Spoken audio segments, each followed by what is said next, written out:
द्वन्द्वातीतं गगनसदृशं तत्त्वमस्यादिलक्ष्यम् एकं नित्यं विमलमचलं सर्वधी साक्षिभूतं भावातीतं त्रिगुणरहितं सद्गुरुं तन्नमामि।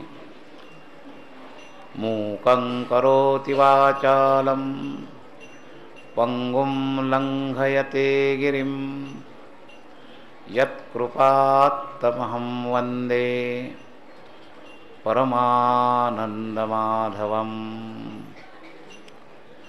नारायणं नमस्कृत्य नरं चैव नरोत्तमं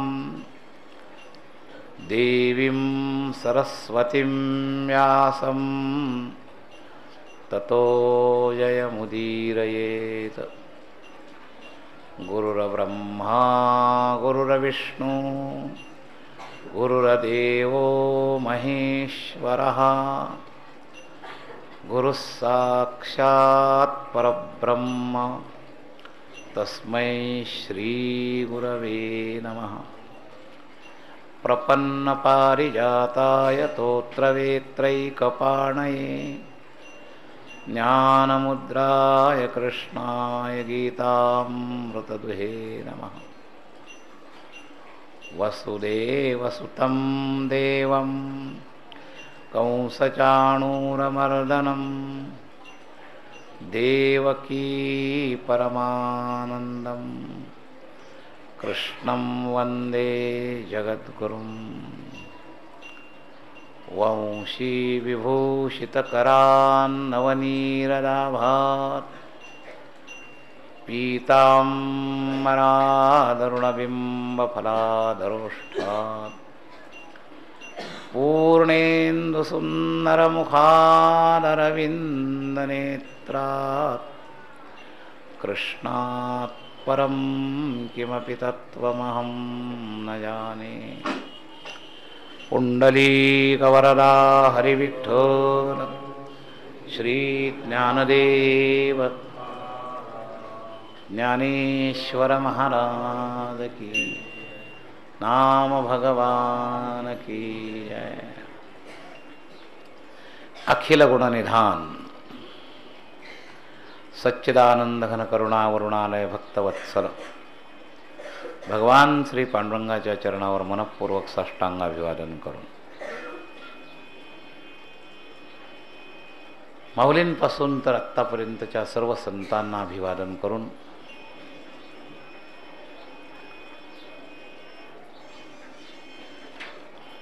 उपस्थित सर्व भाविकांबद्दल सद्भाव प्रकट करून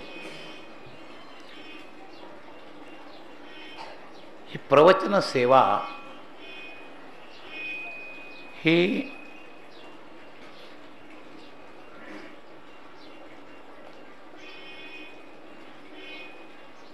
नियोजित प्रवचन सेवा पलीकडच्या कोळेकर मठाच्या प्रांगणामध्ये होती।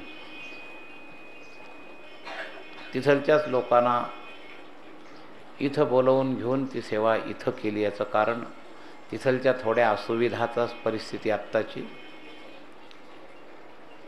हा एक भाग आणि थोडेसे काही गमतीशीर विचार असतात। थोडं परीक्षा म्हणून मुद्दाम मी हा मुद्दा त्यांच्यासमोर टाकला होता की शेवटी आपल्याला द्वैतात शेवटपर्यंत राहायचं नाही, कधीतरी मिसळून जायचं आहे, हेही ध्येय पाहिजे। व्यवस्थेच्या दृष्टीनं दोन राहिल्या शेवटपर्यंत तरी बिघडत नाही, पण अंतःकरणाच्या दृष्टीनं याच्यामध्ये आपल्याला भेद वाटता कामा नये। इतकं शेजारी आहेत आपण की इथं झालं काय आणि तिथं झालं काय, काहीच फरक वाटता कामा नये। त्यातल्या सर्वच लोकांना एकदम हे पेलवणार नाही, काही ना ते आपलेपणाचा जो एक हक्क असतो तो काही सुटत नाही एकदम, पण निदान त्यातला थोडा तरी प्रयत्न आपण करायला पाहिजे। इतके दिवस आपण एका ध्येयाने साधन करतो ऐकतो, तर निदान काही टक्के लोकांमध्ये तरी ते उतरलं पाहिजे।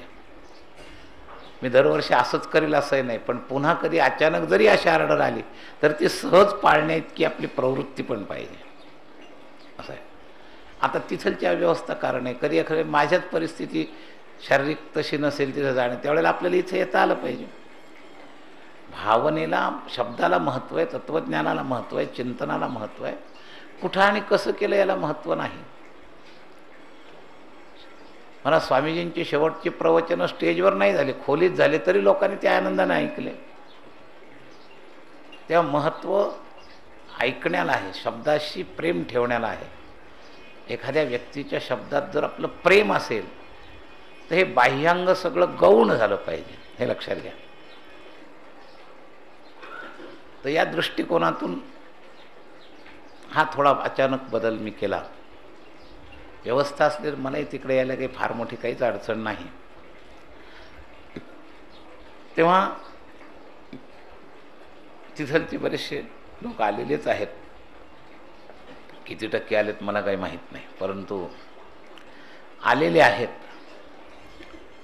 आणि त्यांच्या निमित्तानं म्हणून अर्थात मला हे माहिती आहे की मी पंढरपुरात या काळात ज्या सेवा करतो त्या क्रमानं आलेल्या विषयाला धरूनच चालू राहतात.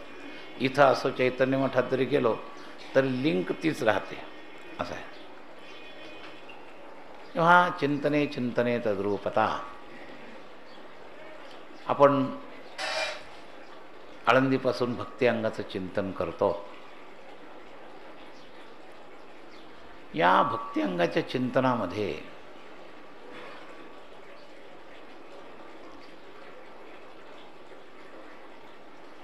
फार एक एक बारीक बारीक साखळीची गुंतागुंत असते.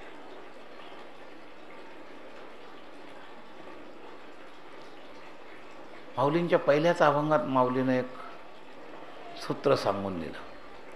मला ह्या सगळ्या लोकांच्या प्रवाहामध्ये त्या सूत्राची तात्विकदृष्ट्या आठवण येते. आणि जसजसं माझं चिंतन अंतरंग होत चाललं तसतसं मी या घटनेच्या प्रतिक्रियेपासून खूप बाजूला होत चाललो. पूर्वी 6-6, 8-8 वेळेला आग्रहानं सांगायचा, निदान द्वादशी सोडून जा, पौर्णिमेपर्यंत राहता आलं तर राहा. आता जवळच्या एखाद्याला सांगतो, ते त्याने ऐकलं तर ठीक, नाही ऐकलं तर ठीक. एखाद्याला थोडंसं रागवूनही सांगतो जर आत्मीयता असेल तर.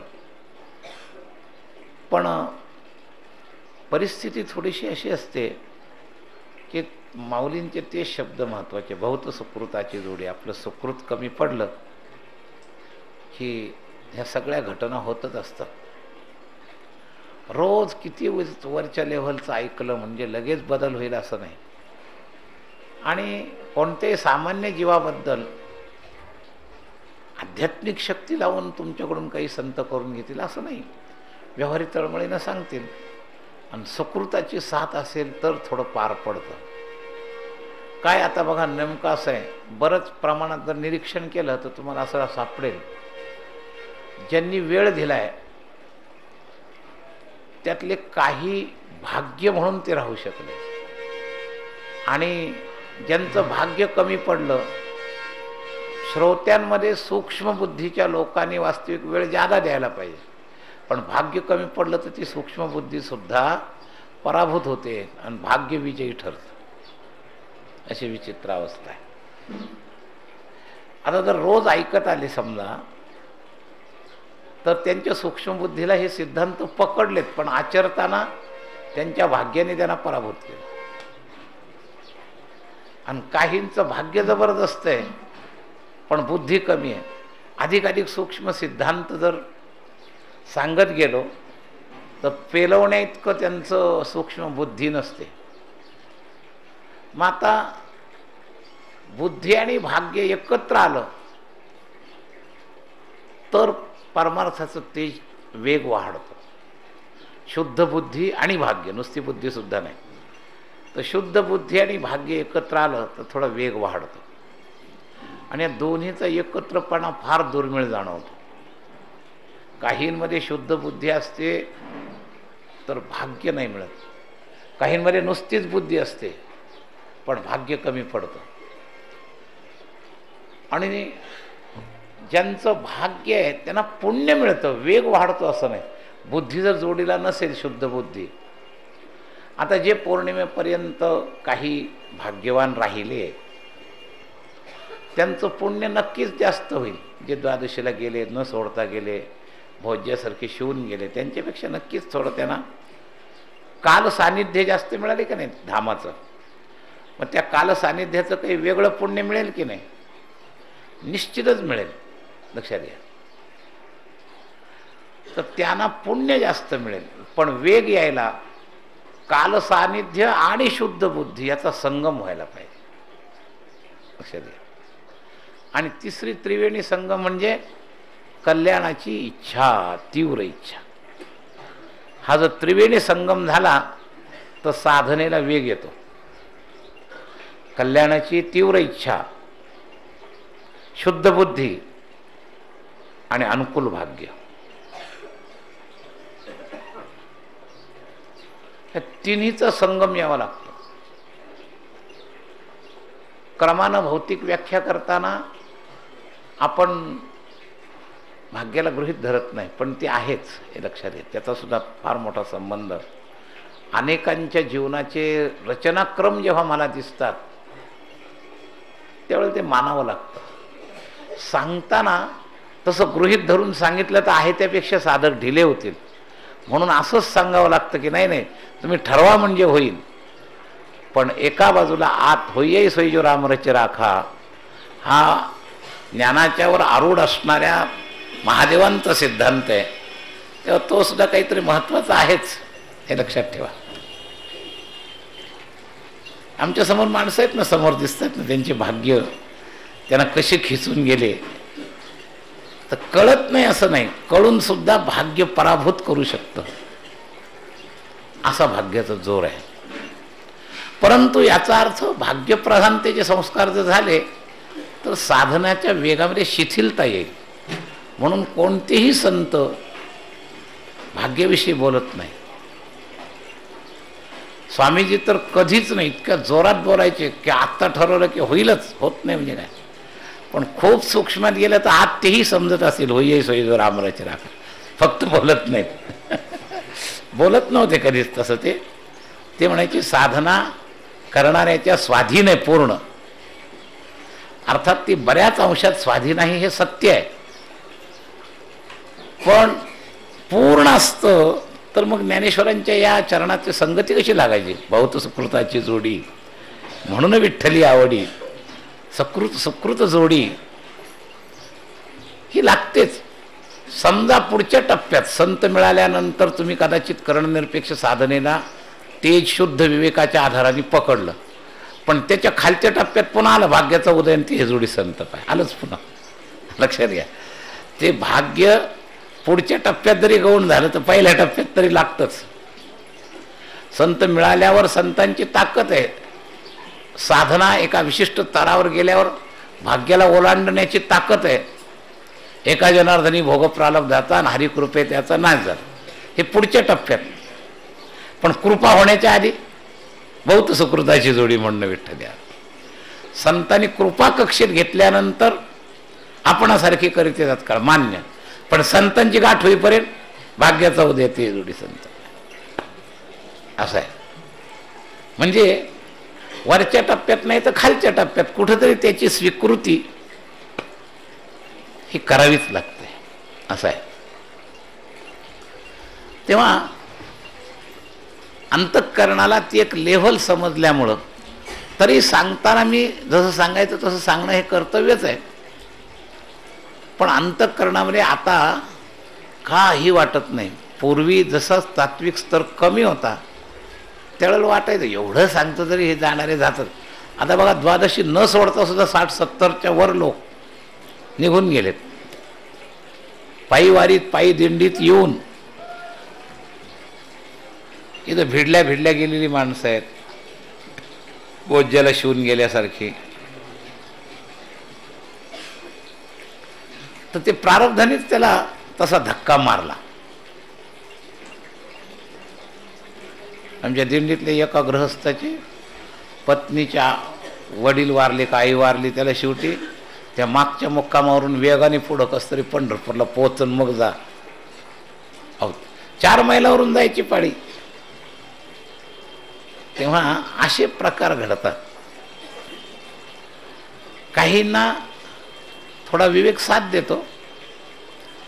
खरं जर पाहिलं, आता आमच्यातल्या एका दिंडीवाल्याच्या भावाचा ॲक्सिडेंट झाला आलेल्या, पण थोडा धक्का सहन केला. मुळात तर परिस्थिती अशी असते, लौकिक आणि कर्तव्य याच्यात सुद्धा अंतर पडतं. आता वास्तविक तो वेगळा निघालेला आहे, पण लोक घाईनं का जातात, लोक काय म्हणतील एवढं कळून सुद्धा आलं नाही. आणि एक जण काय विचार करतो, त्याच ग्रहस्थाने विचार असा केला, आता मी जाऊन तरी काय होणार आहे, त्याचे पाहणारे पाहतातच आहे. त्याने ठरवलं की नाही जाणार मी पंढरपूरला पोहोचेपर्यंत. तर ठरवलं तर थोडासा विवेकानं आपण प्रमादावर मात करू शकतो. पण या ठरवण्याचाच फार मोठा गोंधळ आहे आपला सगळा. हे आपलं ठरवणं जे आहे ना, हेच इतकं विचित्र होतं. आणि काय कुणास ठाऊक महाराज. तरी आमच्या भागवतामध्ये त्या कुमारी कन्येला गुरु केलेलं आहे. हे कशा करता केलेलं आहे, तर त्याचं कारण अकेला चलो रे या करता आहे. वासो बहुनाम कलहो भवेद वार्ता द्वयोरपी. पण कलियुगामध्ये हे दोन्ही गोंधळ दिसतात. संघशक्ती कलयुगेमुळे एकमेकाच्या नादाने घडतं आणि एकमेकाच्या नादाने बिघडतं.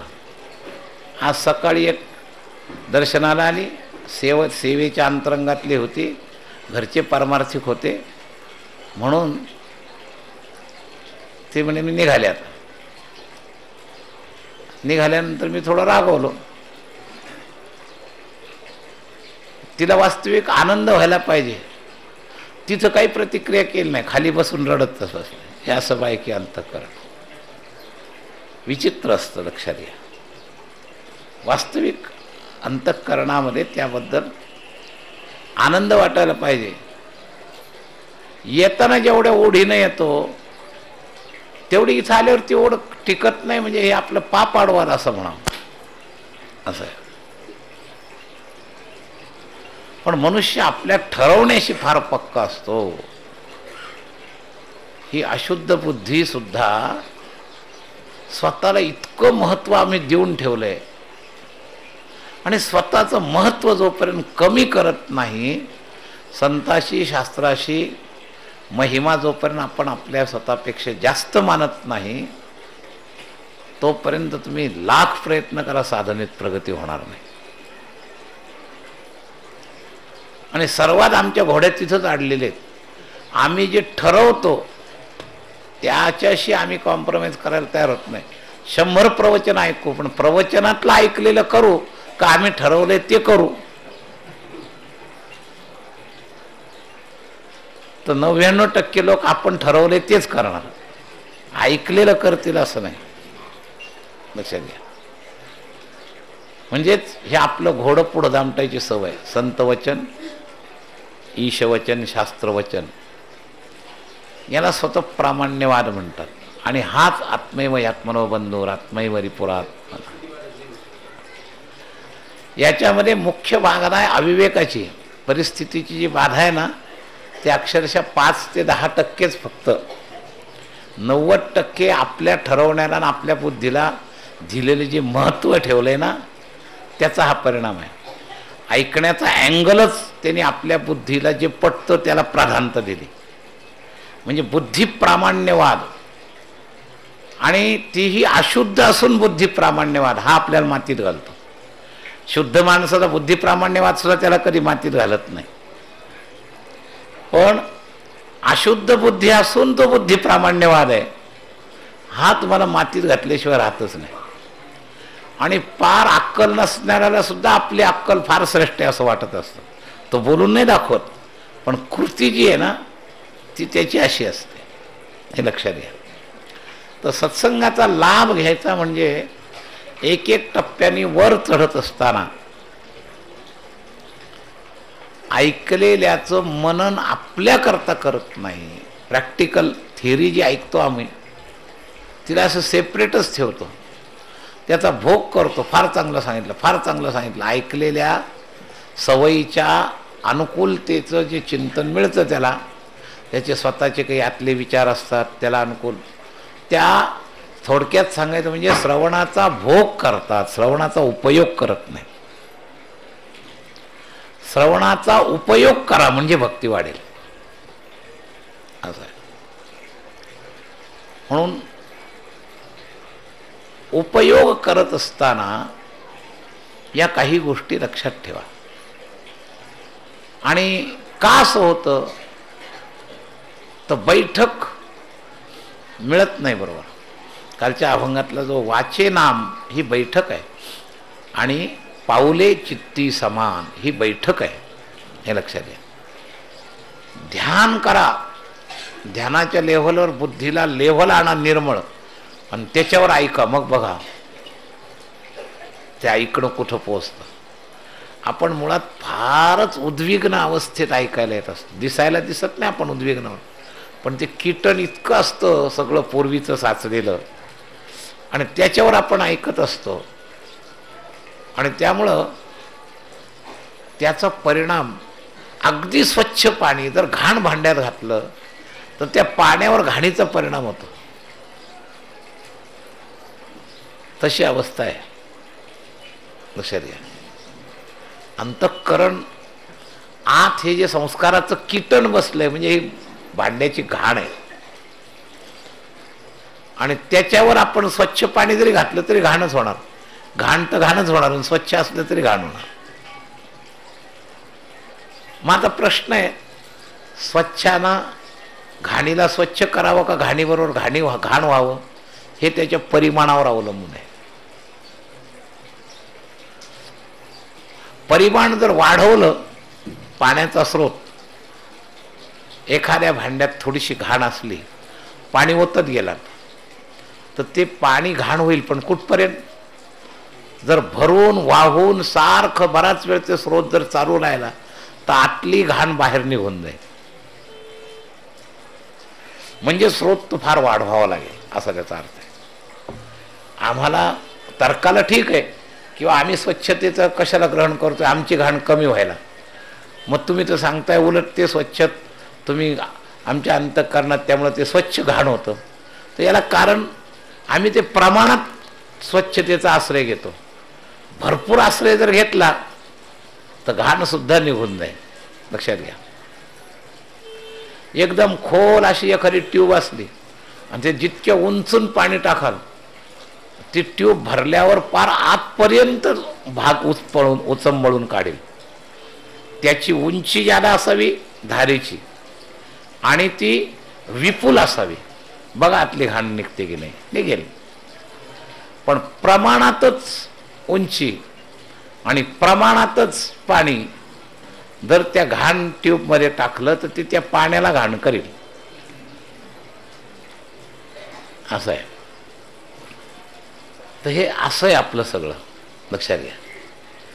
तर आपली आतली इतकी जबरदस्त घाण आहे, त्यामुळं आम्ही या स्वच्छला घाण करतो.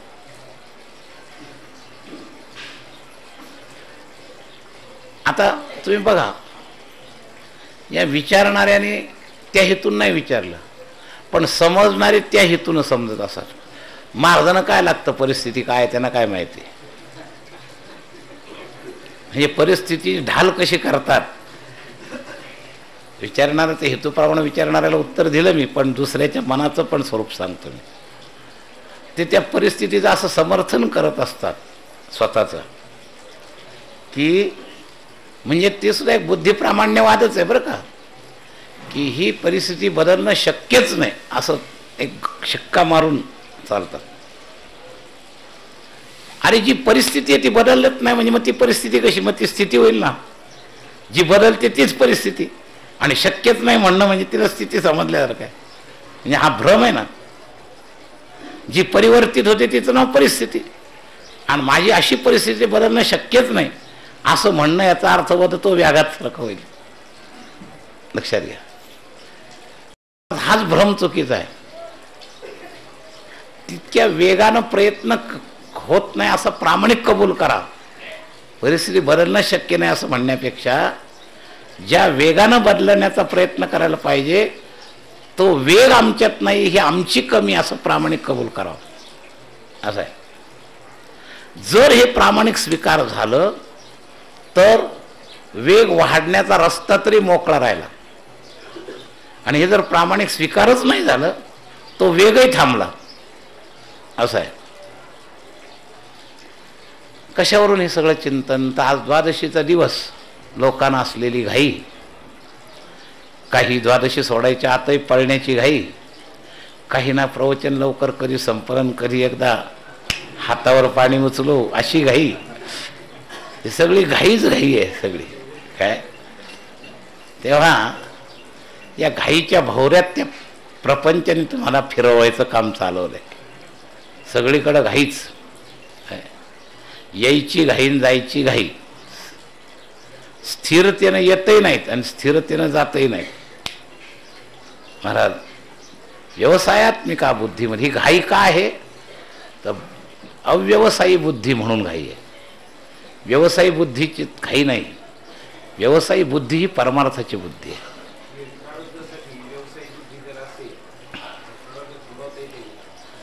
10% फक्त थांबवता येणार नाही, 90% थांबवताच येईल.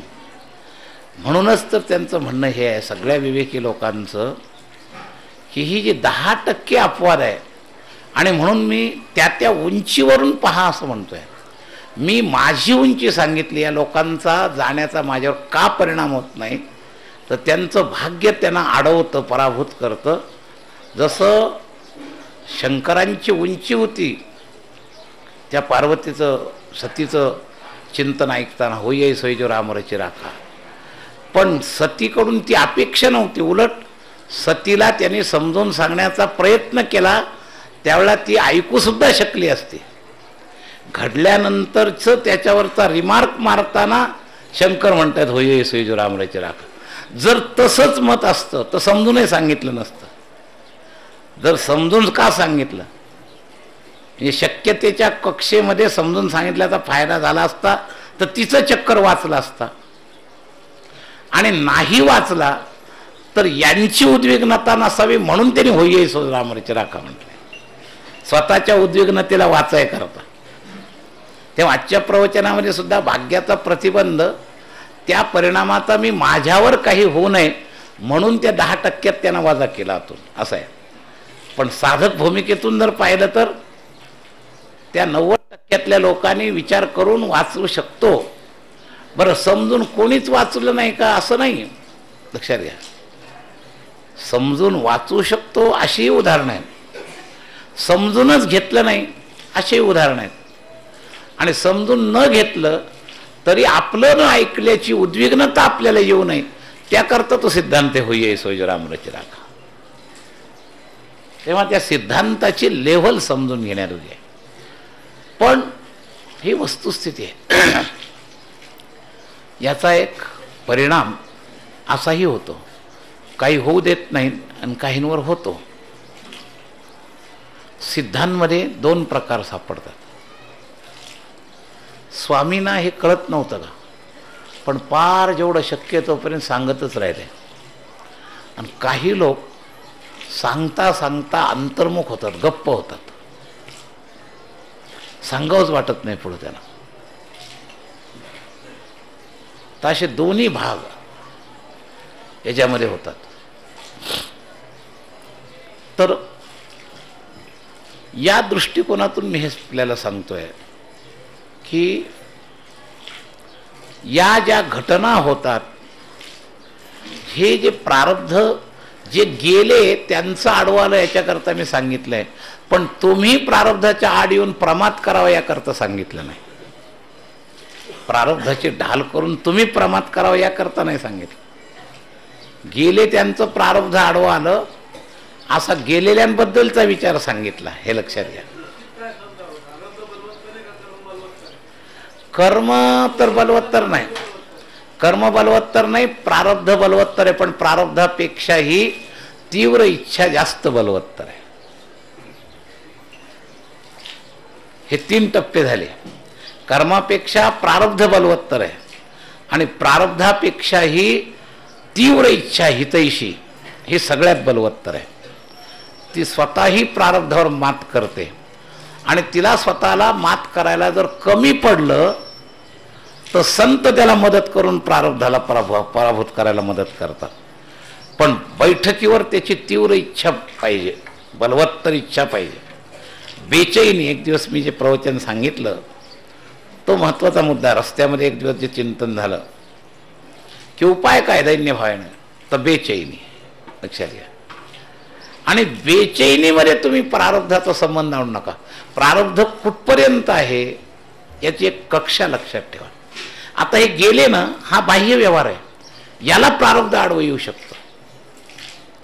पण त्याच्या बेचैनीनं त्याचं अंतःकरण जर त्यांनी इथं ठेवायचं ठरलं तर त्याला प्रारब्ध आडवं जाऊ शकत नाही. त्या रासलीलेच्या प्रकरणात आपण वाचतो की नाही की त्या यज्ञपत्नी उद्धाराच्या वेळेला त्या यज्ञपत्नी ते अन्न घेऊन निघाल्या आणि एकीचा नवरा तो सामुग्री देणारा तिला आडवा आला. थोडला कुठं चाललीस, तिचे प्रारब्ध आडवा आलं. तिने कुठपर्यंत प्रतिबंध केला, देहाला पकडलं. पण तिच्या बलवत्तर इच्छेनं काय केलं, देव तिथंच सोडला आणि सूक्ष्मदे आणि या बाकीच्या यज्ञपत्नीच्या आधी ती पोहोचली.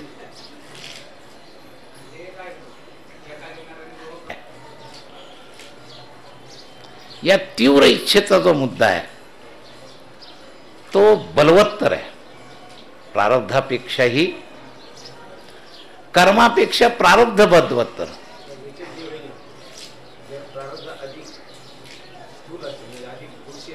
जर मिळाला असेल तरच हा साधनेचा प्रश्न आहे, नाही तर ते प्रश्नाच्या कक्षेच्याच पलीकडे आहेत. त्यामुळे त्याचा विचार करायचं काही कामच नाही. प्रश्नाच्या कक्षेच्या पलीकडच्या लोकांकरता प्रश्नोत्तरच नाहीत. प्रश्नाच्या कक्षेत कोण आहेत, जे प्रश्न विचारणाऱ्याच्या उत्तर ऐकण्याच्या सानिध्यात आलेत. आणि सानिध्यात आलेत म्हणजे अनुकूल तेवढं प्रारब्ध त्यांना प्राप्त झाले. त्यामुळे घनीभूत प्रारब्धन त्याच्या पुढच्या कक्षेचा विचार करायची गरजच राहिली नाही, असा त्याचा अर्थ आहे. तेव्हा हे जे बारकावे आहेत हे समजले पाहिजे, समजून घेतले पाहिजेत. तर काय करायचं, प्रारब्धाने मदत केली नाही इथं येईपर्यंत. इथलच्या सत्संगाचा उपयोग करून इच्छेची तीव्रता वाढवायची बस. वारीमध्ये ही जी विल पॉवर वाढवायची, इच्छेची तीव्रता, इथपर्यंत यायला प्रारब्धाची मदत मिळाली आहे. घोटाळा कुठं आहे की इच्छेची तीव्रता नसल्यामुळं त्या अनुकूल प्रारब्धाचा पाहिजे त्या वेगानं उपयोग झाला नाही, म्हणून भोगाने परत नेलं. स्वीकृती कमी पडते. तर स्वीकृती जी आहे आपली, या स्वीकृतीचा लाभ आपण घेतला पाहिजे. इथं आपण संतांच्या संगतीत शेवटी स्वीकार काय केलं, हे सगळे कमी पडले. कशाला? स्वीकारालाच कमी पडले. जे जे आपल्याच मनानं पुढं वागतात प्रवचन ऐकून, त्यांची संतांवरची स्वीकारा इतकी श्रद्धा नाही आणि श्रद्धा असून सुद्धा स्वीकारा इतका प्रयत्न केला नाही. या दोन गोष्टी आडल्या.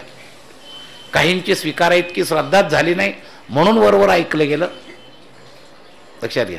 आणि काहींची स्वीकारा इतकी तीव्र इच्छा त्यांनी जोडीला मदतीला केली नाही म्हणून स्वीकाराला प्रतिबंध झाला. नाहीतर लगेच स्वीकाराचं आचरण झालं असतं. अहो कधी जरी कळतं, कधी जरी आचरतो, ते शेवटी स्वीकाराच्या जीवावरच आचरतो. एखाद्या व्यक्तीला व्यसन लागल्या लागल्या एखाद्याने सांगितलं आणि लगेच स्वीकार झालं तर लगेच सुटेल. एखाद्याला व्यसन लागल्यापासून सांगणारे अनेक काळ भेटतात पण स्वीकार होत नाही म्हणून सुटत नाही, लक्षात घ्या. तर सुटण्याला शेवटचा खटका आहे स्वीकार. तर परमार्थाच्या आचरणाच्या वेगाला मुख्य खटका आहे स्वीकाराचा अभाव. आणि हा स्वीकार होण्याकरता आग लागली पाहिजे उद्धाराची. आत माझा उद्धार झाला पाहिजे ह्या तीव्र वेदना आग लागली पाहिजे. म्हणजे मग संतांच्या वाक्यांकडे एक दृष्टीच वेगळी राहते आणि मग मिळेल ते पकडण्याचा तो प्रयत्न करतो. बस हायगाय करत नाही तो. ही आग कमी लागते. बस ही आग वाढवायचा प्रयत्न करा. आणि तुम्हाला का सांगतोय तर आवश्यक प्रारब्ध उपलब्ध आहे. तुम्ही इथपर्यंत ऐकायला आलात म्हणजे आवश्यक प्रारब्ध आहे. तुम्हाला प्रारब्धाने इथं येऊ नसतं दिलं तर मग यांनी म्हणलं त्याप्रमाणे बरोबर आहे. पण आवश्यक प्रारब्ध उपलब्ध होऊन सुद्धा आपल्या प्रयत्न म्हणजे माझं तर सतत नेहमी म्हणणं हे आहे की प्रामाणिकपणे आपली चूक आपण स्वीकार करा. जोपर्यंत तुम्ही तुमची चूक स्वीकार करत नाही तोपर्यंत सुधार होत नाही. आणि नेमका आम्हाला ही फार घाण सवय लागली. आपली स्वतःची चूक स्वीकार करायची नाही, कशाची तरी ढाल करायची. मग ती परिस्थितीची ढाल करेल, कशाची ढाल करेल, पण सगळ्यात. आणि हा माझा स्वतःचा निजी अनुभव आहे. स्वतःचा माझी जी प्रगती जी जाणवली जी झाली आहे जी असेल ती सापेक्षात त्याच्या बुडाशी मी माझ्याशी प्रामाणिक राहिलो यामुळे ती प्रगती झाली असा माझा स्वतःचा अनुभव आहे. म्हणून हे अनुभवसिद्ध साधन मी आपल्याला सांगतो. लक्षात घ्या. तुम्ही तुमच्याशी प्रामाणिक राहा. बस एखाद्याने तुमची निंदा जरी केली ना तर त्याचं खंडनाकडे वृत्ती जाऊ देऊ नका. त्यातलं आपलं खरं तो म्हणतो त्यातलं काही खरं आहे का, माझे असे विचार असायचे.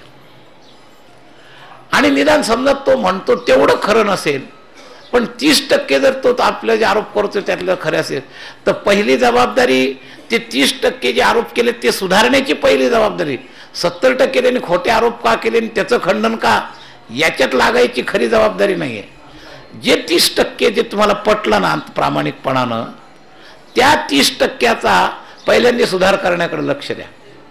जरी 70% त्यांनी तुमच्यावर खोटा आरोप केलेला असला तरी महाराज एक गोष्ट लक्षात ठेवा, अगदी 100च्या 100% कोणावरही कोणीही एकदम खोटे आरोपाचं हे वाढवू शकत नाही. एखादी गोष्ट जेव्हा चर्चेला येते ना त्याच्या बीजाशी 10-20% तरी का होईना काही ना काही असतंच. आणि ते जर आपण प्रामाणिकपणे स्वीकार केलं तर आपल्याला फायदा होतो हे लक्षात घ्या. तसं मला झालेलं आहे. प्रत्येकाचं जीवन जगताच्या अनुकूल प्रतिकूल चर्चेला त्याला तोंड द्यावंच लागतं. यात कोणी अपवाद नाही. कदाचित शेवटच्या काळात नसेल ती परिस्थिती पण तरी असते. स्वामी एवढे म्हातारे झाले तरी सुद्धा गीता प्रेसच्या संबंधामध्ये अनुकूल आणि प्रतिकूल अंतर्गत थोडासा भाग होतच नाही असं नाही, असतोच तो. म्हणजे एवढ्या मोठ्या महात्म्यापर्यंत सुद्धा ते सुटतं असं नाही. फक्त प्रश्न एवढाच आहे त्याच्यातून सुद्धा आपण बरोबर रस्ता काढाय करता आपण साधक म्हणून जेव्हा सुरू होतो प्रवास तेव्हापासून सगळ्यात पहिली गोष्ट तुम्ही तुमच्याशी प्रामाणिक राहा. बस जेव्हा तुम्ही साधक म्हणून प्रवास सुरू करता तेव्हापासून एवढा एक गुण जर तुम्ही सांभाळला ना तर ईश्वर विधानानुसार तुम्हाला प्रगतीचा रस्ता सापडतच जाईल हे लक्षात घ्या. फक्त तुम्ही तुमच्याशी प्रामाणिक राहा. म्हणून कालच्या याच्यातलं लक्षात घ्या, कीर्तनाचा समारंभ निर्दंभ सर्वदा. आपण आपल्याशी प्रामाणिक न राहणं म्हणजे दंभ. बस तर सर्वदा निर्दंभ जो जीव राहतो ना बस त्याच्याकरता चिंताच करू नका. काळ सार्थक केला त्यांनी, त्याच्याकरता हे सर्टिफिकेट आहे. एक एक पॉइंट जसं सकाळी मी शेवटच्या चरणावर चिंतन केलं तसं सर्वदा निर्दंभ सर्वदा हे एक चिंतन जरी तुम्ही बरोबर आचरणात आणलं तरी सुद्धा काळ सार्थक केला त्यांनी मनी धरिला विठ्ठल या मुद्द्याला मदत होईल हे लक्षात घ्या. हा निर्दंभच स्थितीत फार महत्वाची. दंभच आपल्याला सर्वदा भजन करण्याला प्रतिबंध आहे.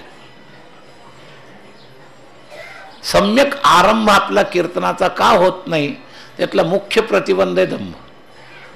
आणि म्हणून हित व्हावे तरी दंभ दुरी ठेवा, चित्तशुद्धी सेवा देवाची. आणि हे जर चरण आचरलं गेलं तर सहज पुढचं होईल. आवडी विठ्ठल गाईची एकांती, अलभ्यते येती लाभ घरा. तर आपण आपल्याशी प्रामाणिक राहा.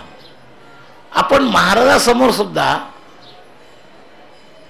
विकार प्रगट करायच्या ऐवजी कारण सांगत असतो.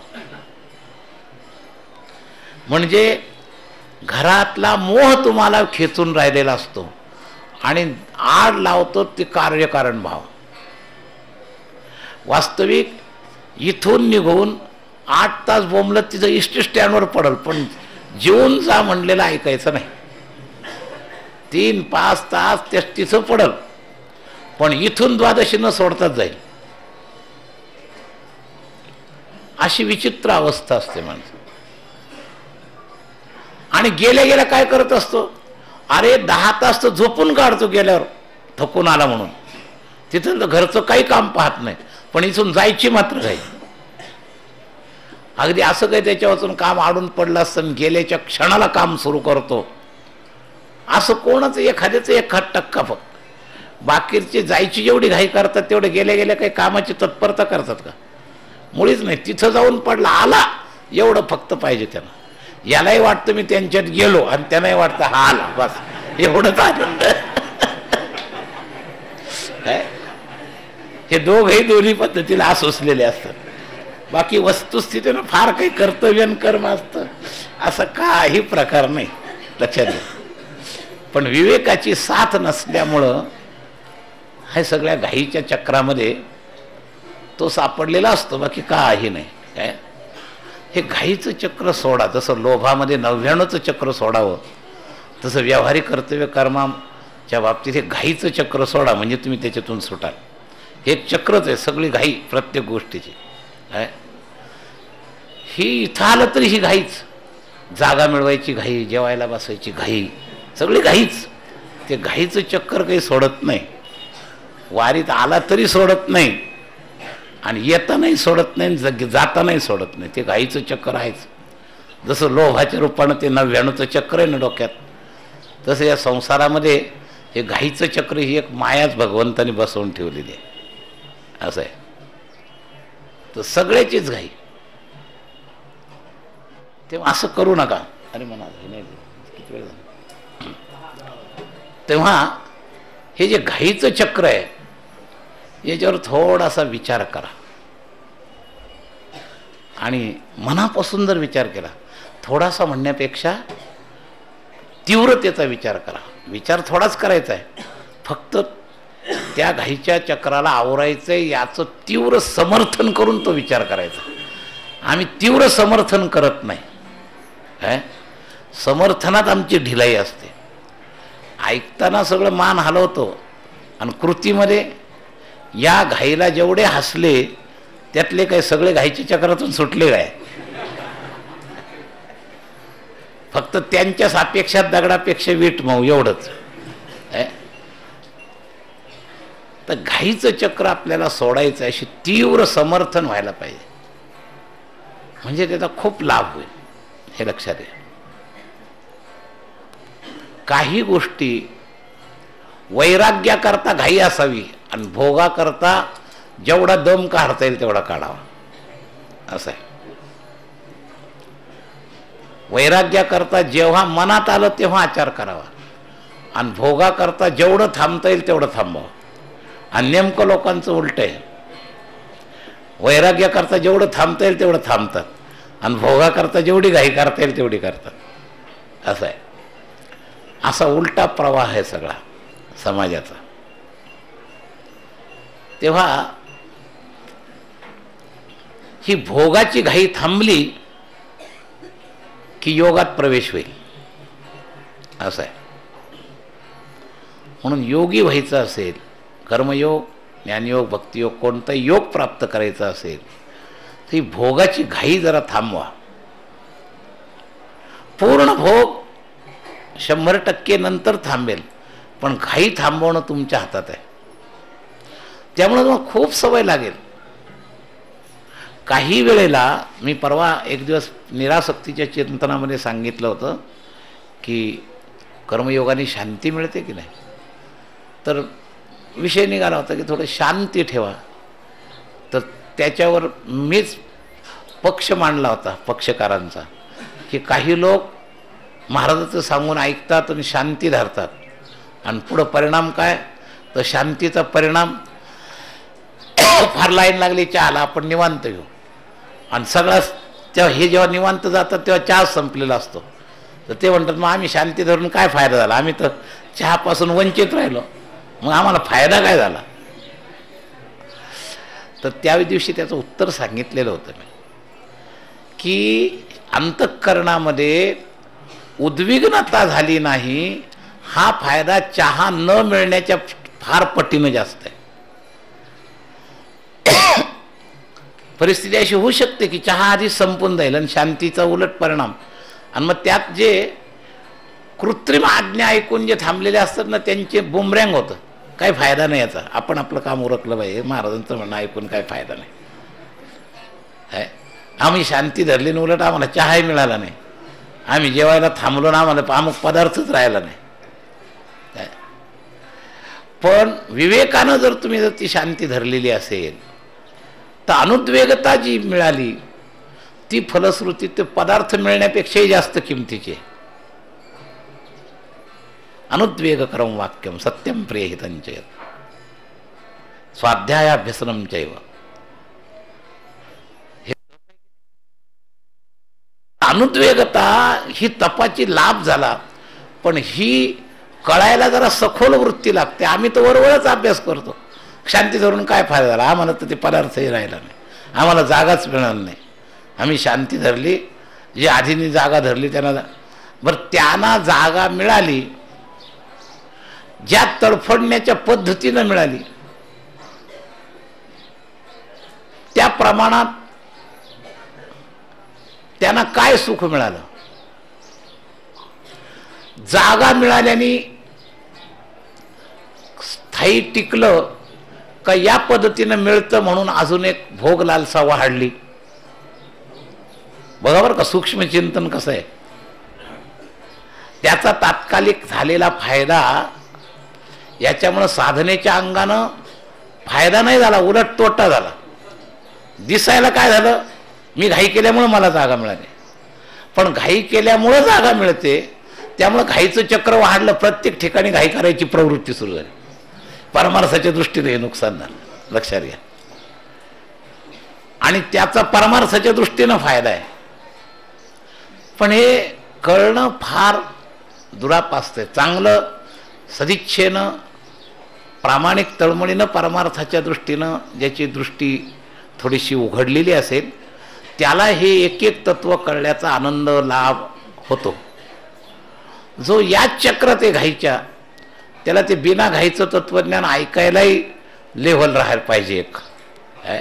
त्याचा महिमा कळायला सुद्धा जो याच्यात पूर्ण वाहवत गेला घाईच्या चक्रामध्ये त्याला हे त्या लेव्हलमध्ये कळणं सुद्धा अवघड आहे. अहो प्रवाहातल्या सगळे दोष प्रवाहाच्या बाहेर असल्यावर कळतात. तुम्ही पाण्यात प्रवाहित होत आहे, त्यात प्रवाहातले दोष काय कळायचे, तुम्हीच त्याच्यावर प्रवाहित आहात. तसं घाईच्या प्रवाहात प्रवाहित असणाऱ्या जीवांना हे माझं म्हणणं कळणार नाही. थोडं बाहेर येऊन थोडा थोडा काळ का होईना पाहायची ज्यांची वृत्ती आहे त्याला याचं महत्त्व कळेल, हे लक्षात घ्या. तर या सगळं घाईच्या चक्रातून थोडासा बाजूला व्हा. संसाराच्या घाईतून जेव्हा बाजूला व्हाल तेव्हा भक्ती प्रवेश आहे.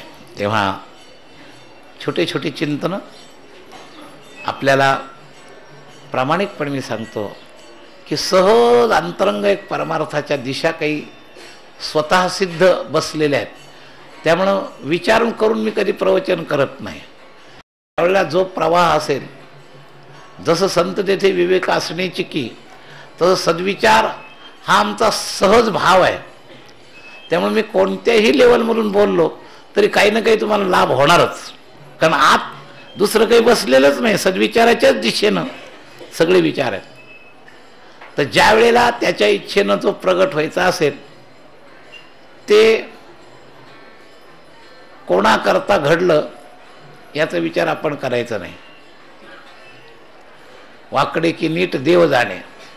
कोणाकरता घडलं सांगता येणार नाही.